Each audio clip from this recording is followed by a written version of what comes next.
Hi, I'm Jeremy Cowan for M2M Now, and we're here at Mobile World Congress in Barcelona, and we're in the center of the connected city. We're lucky enough to have with us Svetlana Grant, who is director of the GSMA's Smart Cities program, to talk us through it. Svetlana. Hi, Jeremy. This is an extraordinary departure. An entire connected city is being shown at the heart of the show. What would you say is the difference between last year's Connected Home and this year's Connected City? This year is a significant increase in the number of things we are showing, and the connected city is the city that has things that intelligently connects. So everything here comes from the real life situation. It's electric scooters that are already on the streets, it's the vehicles that are already out there working in the commercial situation. And we bring 5 operator partners who all demonstrate the solutions that are either pre-launch or commercial launch ready. And the demonstrations cover a whole range of vertical sectors and a whole range of different services, from M-Automotive to M-Health to M-Education and Smart Cities. So that's quite a development from last year, where it was really focused on the home. Which are the standout items that you have noticed here? So the main change is, compared to the home, is that now we are looking at the town square, town hall. We're looking at various transport solutions. Smart home is still here. There are several stands that showcase the smart home monitoring solutions, but now it's a lot bigger. Now it's all of the services that are going to be available to the citizens on the streets, everywhere, at any time, through various connected devices, through various handset applications. It's a much bigger area, and that just shows that now mobile is not only in any specific little verticals, but actually it's a pervasive technology underlying a range of different things in the city environment. Brilliant. Would you mind showing us one or two of those specific verticals? Absolutely. Thank you. One of our demos is an electric connected scooter, eCultra, which is already on the roads here in Barcelona. And it's a concept of a clean transport working on the city, in the city environment, which takes people away from the petrol-based vehicles and moves them closer to the zero emissions and public type of transport. So you can rent the bikes here in Barcelona, and the mobile technologies are deployed in various support functions here. So we're going to show how it works, and the bikes are available on the streets, right, Jordi? So you can actually... Yes, and then we have a smartphone application in which you tell where you are exactly in that moment and where do you want to go and when do you want to do the trip. Then you press search and it shows you the motorbikes that are parked around you that you can use. So they're parked all over the city? Yes, they are parked around the city. And it shows you only the motorbikes that have enough battery or autonomy to perform the trip. Then you select one of them, the one that you like the most, or fits better your trip, and then you can confirm the reservation. Then you approach your smartphone to the motorbike, the application starts automatically, and when you press the button, the motorbike it actually starts the bike and then itself. You can take the motorbike to do your trip, and you park the motorbike at your the end point of your trip. And then you leave it there for another person, for the next person to pick it up. Yes, you have to plug it to charge in the parking, and then another user can take this motorbike to do another trip. And how does it arrange payment? The user to be able to use that system, you have to register previously on our website or using our application. Then you give your credit card details, or you can pay using PayPal, and then you are charged every month, depending on the time that you have been using the motorbike. If it's a pay-per-use system. Okay. Jordi, thank you very much. You're welcome. Many of us will have heard of mobile payment services like Safaricom, but here we see a mobile money transfer service brought to you by KT. Lana, could you tell us a bit about it? Sure. One of the biggest strengths of Money transfer, Money, is that you can transfer money simply knowing the recipient's phone number. There's Grace and their phone number, and I'll just click the payment.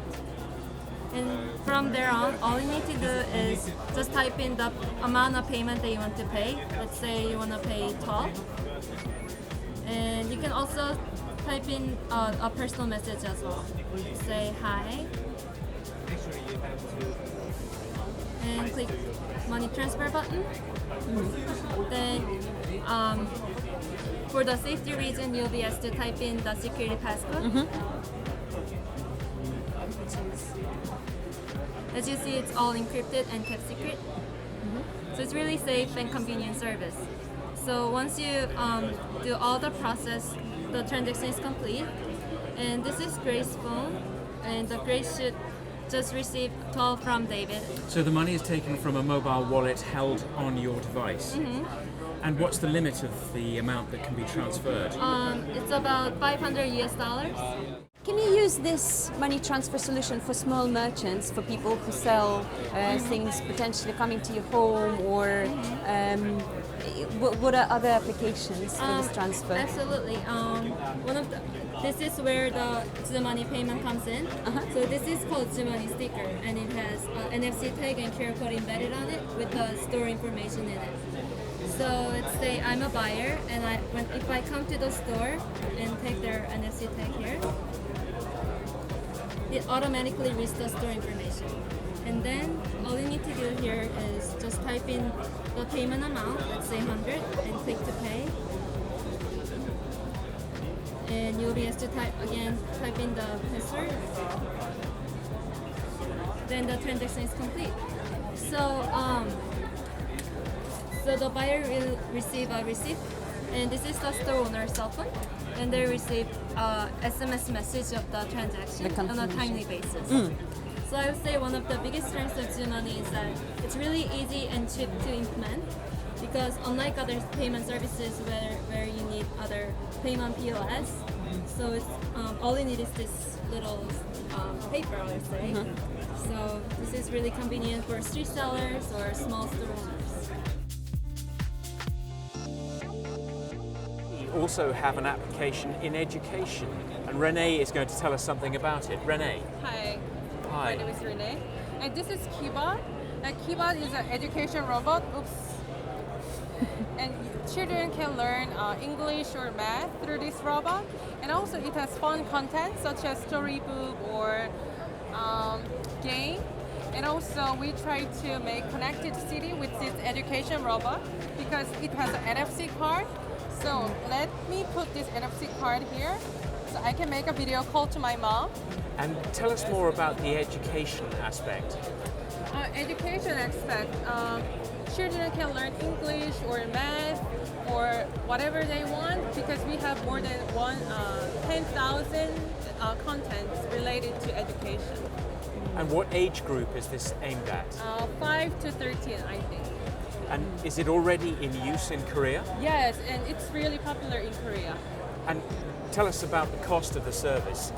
Cost of a service, the monthly fee is around $30 US per month.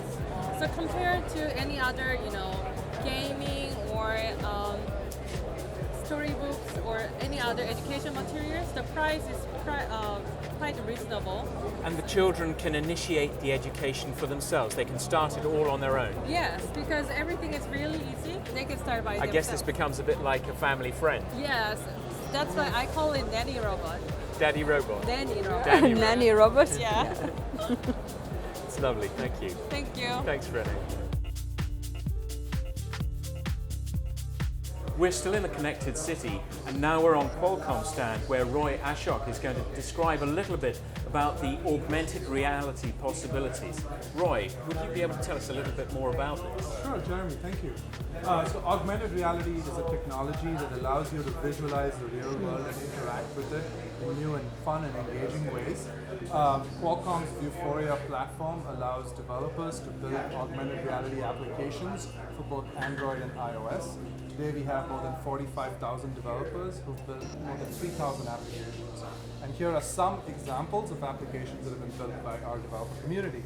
So the first one is from Maxim, and Maxim has put out, I think, about 4 issues of this magazine with AR enablement, and their cover page and their center page are now magically enabled. So let me show you what I mean.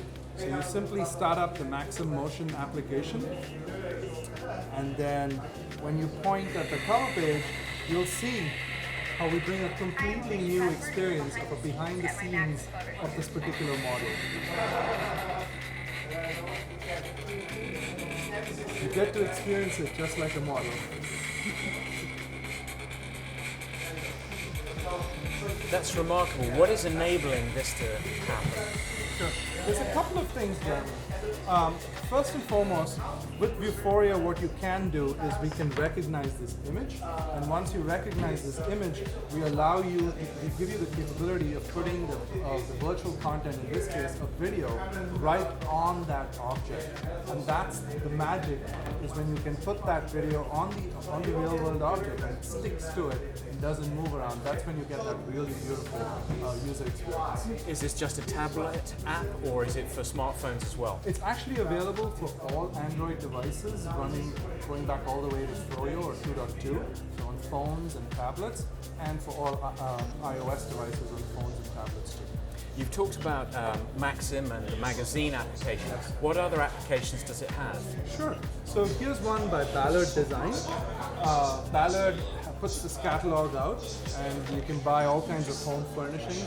So here's a new way of interacting with your catalog and completely taking out all the barriers that you would see when you look at a catalog. For example, I want to buy the chandelier here. And the only way I can do this is I have to call this number or go to this website, search for the chandelier, and then look through the whole list that it brings up and then buy it. With augmented reality, we can take all those steps out and make it a very seamless and easy shopping experience. Let me show you how. I simply download the Ballard application, which I've already done here. I turn it on, and then I point at this page. The first thing you'll notice is it's actually augmented some additional page content out here. Now this is really important because this adds cost to your print magazine, which you can do very easily digitally, right? In addition, what it's done is it's marked out all the products on the page with these little boxes. Now I can simply tap on this to get more information, or I can order it by phone. I can look at reviews online. I like the reviews, classy yet simple, that's good. And when I'm ready to order it, I can just call that particular number.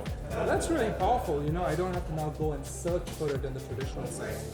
Here's another example. If I wanted to look at this table here and I tap on it, I can buy it straight by just adding it to the cart in-app. Now that's a very powerful augmented reality shopping And is right there. payment made in-app as well? In this case, yes. This is a global phenomenon. We've seen a lot of traction, and we're really happy to see. It's really exciting for us. If our visitors are interested in understanding a little bit more about this, how do they find this? They go to www.vuforia.com. It's VUFORIA.com. Roy, thank you very much. Thank you, Jack. Appreciate it. Thanks.